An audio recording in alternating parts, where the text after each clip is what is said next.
বলছে কয়লার টাকা কে খায়? অমিত শাহ খায়, হোম মিনিস্টার। কি করে খায়?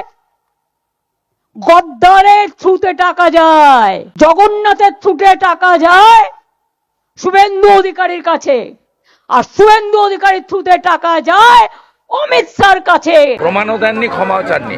আমি শুক্রবার দিন 16 তারিখে আমি ডিফেমেশন মামলা ফাইল করছি, আমি কলকাতা করি। উনি অনেক কিছু করবেন, দেখা যাক কি করেন। উনি যদি মনে করেন যে আদালতকে উনি একেবারে বগল দাবাই করে ফেলেছেন, আদালত কিন্তু তা নয়।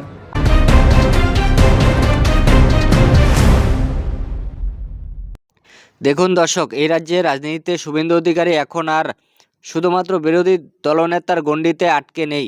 তিনি ধীরে ধীরে রাজ্যের শাসক শিবিরের কাছে এক স্থায়ী রাজনৈতিক অস্বস্তির প্রতীকের পরিণত হয়েছেন। একজন বিরোধী দলনেতা কিভাবে সাংবিধানিক কাঠামোর মধ্যে শাসক দলকে চাপে রাখতে পারেন, তার বাস্তব উদাহরণ হয়ে উঠেছে শুভেন্দু অধিকারী। প্রথম দিন থেকে লক্ষ্য করলে দেখা যাবে, আদালত হোক কিংবা রাজনৈতিক ময়দান, প্রতিটি ক্ষেত্রে আক্রমণের কৌশল তিনি অন্তত সুচারুভাবে রপ্ত করেন। কখনো হাইকোর্টে মামলা, কখনো রাজপথে আন্দোলন, আবার কখনো সরাসরি মুখ্যমন্ত্রীর মন্তব্যকে আইনি নোটিশ চ্যালেঞ্জ করেন। সব মিলিয়ে তৃণমূল কংগ্রেসকে প্রতিটি মুহূর্তে ডিফেন্সে ঠেলে দিতে সফল হয়েছেন তিনি। আর সেই কারণে রাজনৈতিক বিশ্লেষকদের একাংশ বলছেন, শুভেন্দু অধিকারী কার্যত একের পর এক গোল দিয়ে চলছেন শাসক দলকে। তার প্রতিটি পদক্ষেপ যেন সুপরিকল্পিত, প্রতিটি আক্রমণ যেন সময়োপযোগী। এই প্রেক্ষাপটে রাজনীতিতে প্রবল আলোড়ন সৃষ্টি করে সাম্প্রতিক মুখ্যমন্ত্রী মমতা বন্দ্যোপাধ্যায়ের একটি মন্তব্য। এক জনসভা থেকে তিনি অভিযোগ করেছিলেন, কয়লা পাচারের টাকা নাকি শুভেন্দু অধিকারীর হাত ধরে কেন্দ্রীয় স্বরাষ্ট্রমন্ত্রী অমিত শাহের কাছে পৌঁছে যায়। জগন্নাথের থ্রুতে টাকা যায় শুভেন্দু অধিকারীর কাছে, আর শুভেন্দু অধিকারীর থ্রুতে টাকা যায় অমিত শাহর কাছে।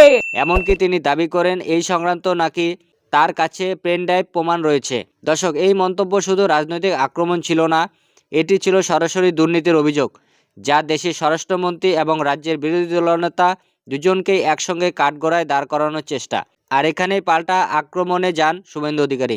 কোনো আবেগী প্রক্রিয়া নয়, কোনো স্লোগানবাজি নয়, তিনি বেছে নেন আইনের পথ। আইনজীবীর মাধ্যমে মুখ্যমন্ত্রীকে পাঠান আইনি নোটিশ। নোটিশে স্পষ্ট করে লেখা ছিল, নির্দিষ্ট সময়ের মধ্যে অভিযোগের পক্ষে প্রমাণ পেশ করতে হবে, আর যদি তা না পারেন তাহলে প্রকাশ্যে ক্ষমা চাইতে হবে। এই নোটিশ রাজ্যের রাজনীতিতে এক নতুন মাত্রা যোগ করে, কারণ এই প্রথম কোনো মুখ্যমন্ত্রীর মন্তব্যকে এইভাবে আইনি চ্যালেঞ্জ জানানো হলো। শুধু রাজনৈতিক বিতর্ক নয়, এখানে প্রশ্ন উঠছে বক্তব্য দায়বদ্ধতা নিয়েও।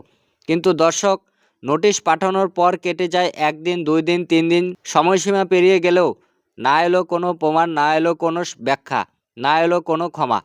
আর ঠিক এখানেই বড় সিদ্ধান্ত নেন শুভেন্দু অধিকারী।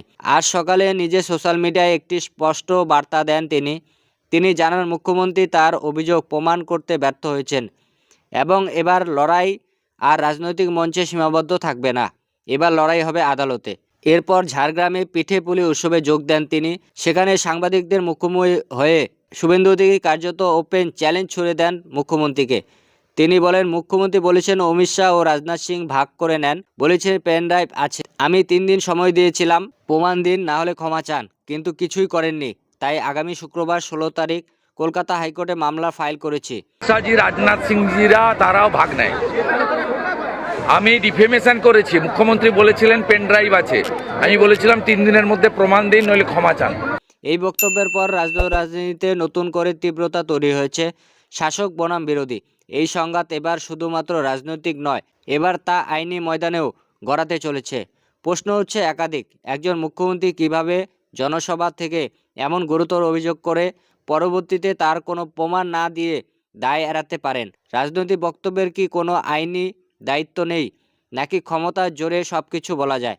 অন্যদিকে এই মামলার মাধ্যমে শুভেন্দু অধিকারী কি নিজেকে শুধু বিরোধী নেতা নয়, বরং একাধিক সাংবিধানিক লড়াইয়ের মুখ হিসেবে প্রতিষ্ঠিত করতে চাইছে? আইন বিশেষজ্ঞদের মতে, এই মামলা যদি গ্রহণযোগ্য হয়, তাহলে তা ভবিষ্যতে রাজনীতিতে বক্তব্যের ক্ষেত্রে একটি বড় নজির হয়ে উঠতে পারে। কারণ এতে স্পষ্ট বার্তা যাবে, অভিযোগ করলে তা প্রমাণ দিতে হবে। সবচেয়ে বড় প্রশ্ন অবশ্যই থেকে যাচ্ছে, হাইকোর্ট কি আদৌ মুখ্যমন্ত্রী তার বক্তব্যের পক্ষে কোনো প্রমাণ দিতে পারবেন? যে পেনড্রাইভের কথা বলা হয়েছিল তা কি সত্যি আদালতে পেশ করা হবে, নাকি এই মামলা রাজ্যের রাজনীতিতে নতুন এক মোড় এনে দেবে? একটা বিষয় এখন পরিষ্কার, শুভেন্দু অধিকারী সরাসরি বার্তা দিয়েছেন হাইকোর্টে দেখা হবে। চাপ বাড়ছে নবান্নের, দৃষ্টি এখন কলকাতা হাইকোর্টের দিকে, আর রাজ্য রাজনীতিতে দাঁড়িয়ে এক গুরুত্বপূর্ণ মোড়ে। দেখার বিষয় এই আইন লড়াই শেষ পর্যন্ত কার পক্ষে যায়, শাসকের না বিরোধীদের। দর্শক, এই নিয়ে আপনাদের কিছু মতামত থাকলে অবশ্যই কমেন্টের মাধ্যমে জানাবেন এবং নজর রাখবেন আমাদের ইউটিউব চ্যানেলে।